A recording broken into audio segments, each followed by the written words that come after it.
Well, for the first time since 2007, the Aztec men's basketball team fails to advance to the semis in the Mountain West Tournament at the Thomas & Mack in Las Vegas. Steve Perez, Louis Weiner, Aztecs All In.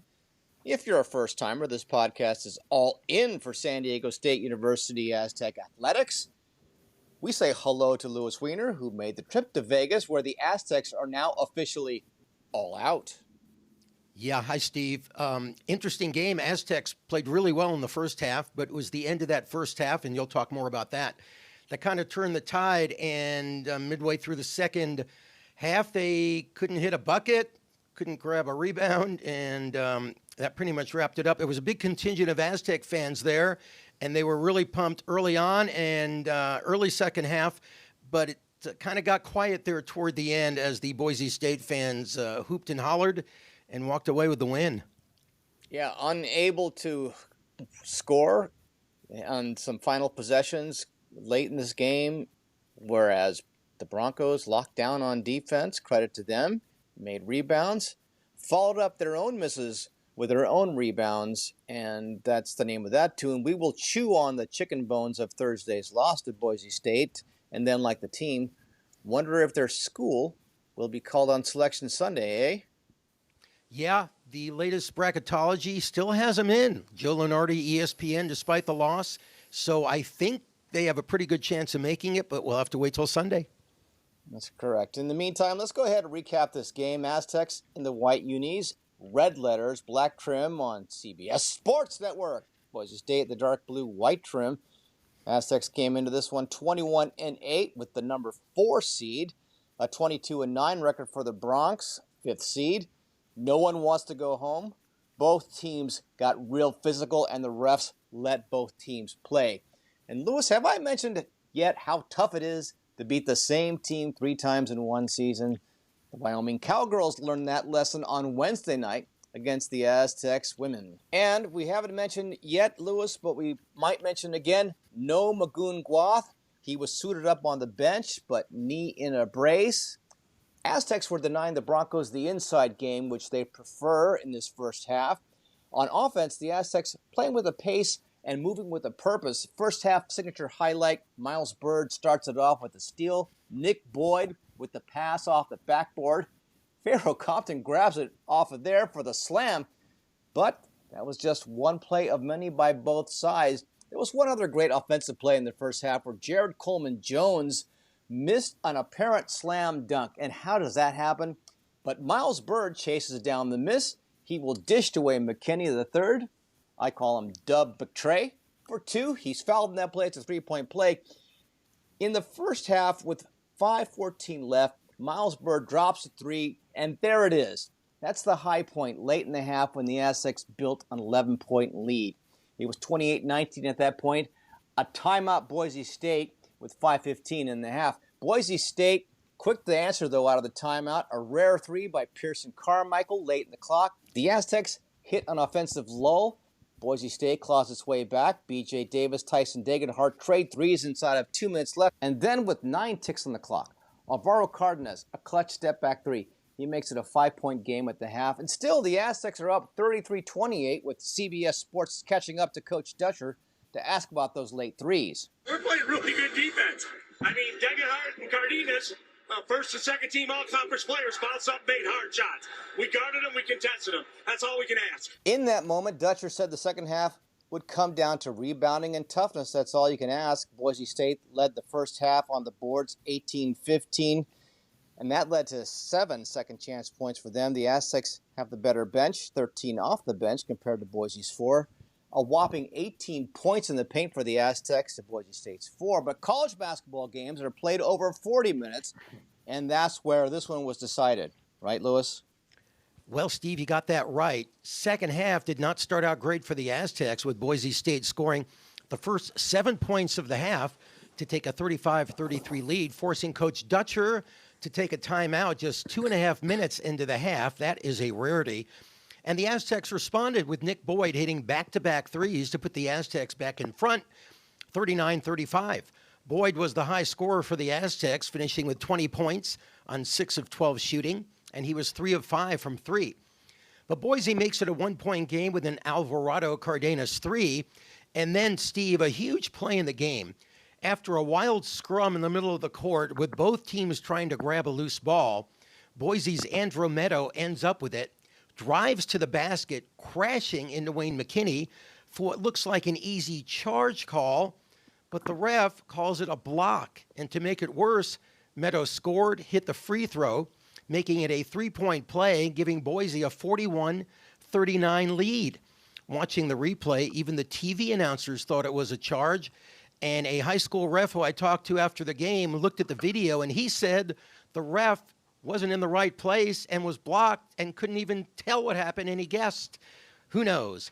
But a Jared Coleman-Jones jumper and another Boyd 3 put the Aztecs up 44-41. Then 2 back-to-back plays, Steve, set the tone for the rest of the game.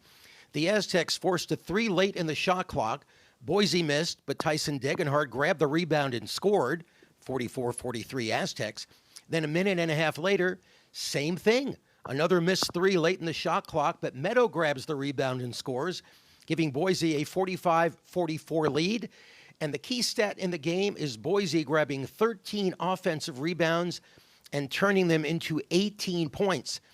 Aztecs took their final lead of the game on a Nick Boyd layup, 47-45 with 9:11 left, which incredulously, yes, great word there, would be the Aztecs' final field goal of the game.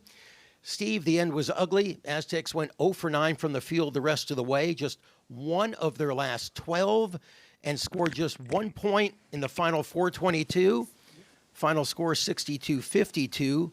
Boise State, not what we hoped for. 62-52, a 10-point win for Boise State. And as you can expect, that team is very happy and very excited after this one. And with his teammates woofing in the background, Degenhardt talks about the job his team did on the boards and the importance of a win for a team on the bubble. That was one of our keys this game, was to out-rebound them, and if we were able to do it, we'd have a great chance of winning. We realized our backs were against the wall, and it's fun to keep playing with this group. I love these guys, and we'll be ready for tomorrow.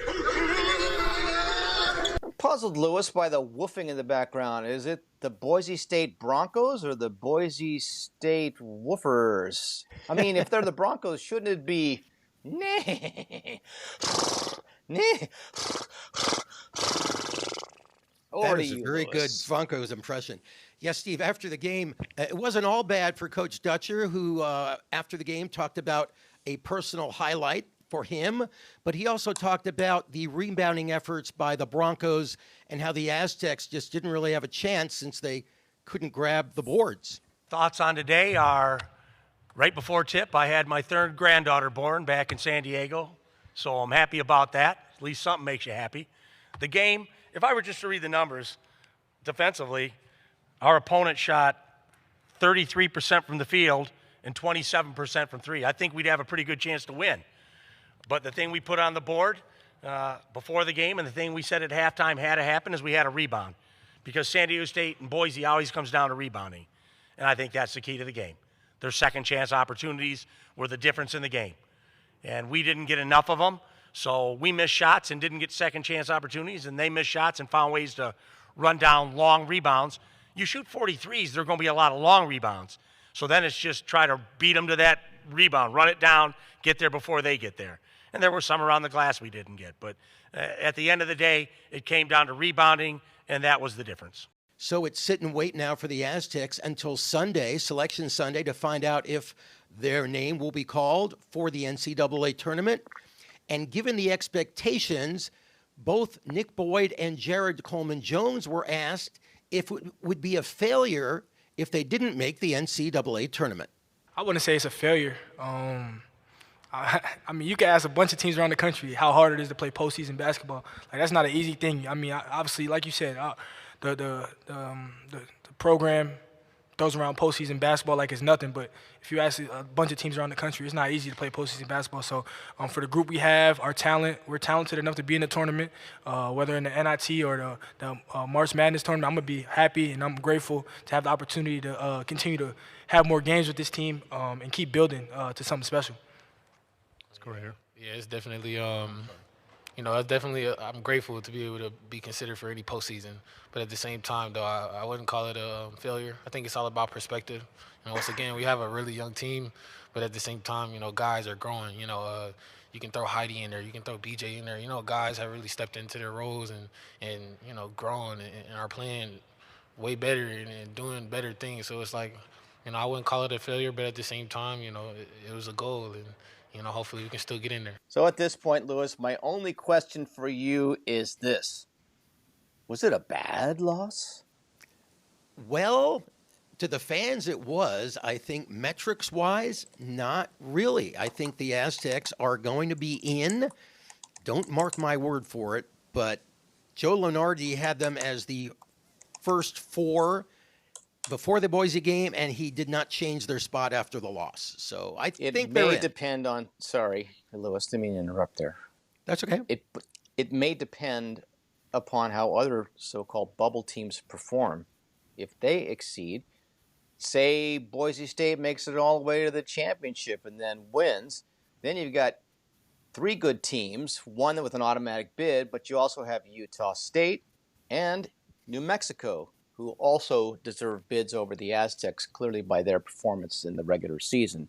But like I always like to say, just win the games. Let that stuff take care of itself. Winning will cure a lot of these ifs, ands, or buts.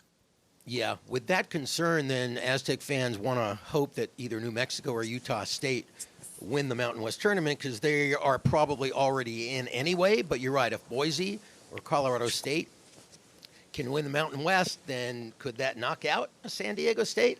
I guess time will tell. Right, turns into one of those shoulda, woulda, couldas. Let's move on to some other news on the San Diego State University Aztecs front, where there was some good performance out there on the links. San Diego State University's Justin Hastings, Harry Takis, they swept the Mountain West Men's Weekly Golf Awards. Hastings was named Mountain West Golfer of the Week, and Takis the Mountain West Freshman of the Week.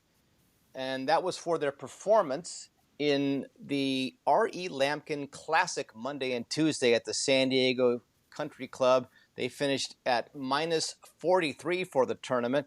The Aztecs at last check were 15th in the latest scoreboard national rankings, leading a 16-team field. It was their first win in the Lampkin Classic since 2013. Now, you'll recall, Lewis, that Hastings won the Latin American Amateur Championship in January, and that was good for automatic invitations to the 2025 Masters Tournament and exemptions in the U.S. Open and the Open on the old sod of the Isles. Well, good for him. Great news there. And don't forget the Aztec women waiting to find out who they will play in the NCAA Championship after beating Wyoming in that triple overtime wild finish of the Mountain West Finals. And we will wait to hear on that. Takes all the waiting and guesswork out of it. Win the championship, you're in. That is true. And that will do it for this special edition of Aztecs All In. Thanks for listening. You could follow us or subscribe wherever you listen to your favorite podcast. You can also drop us a line, aztecsallin@gmail.com, or follow us on the X, Aztecs_all_in. So for Steve Perez, I'm Louis Weiner. Until after Selection Sunday, we'll talk to you soon.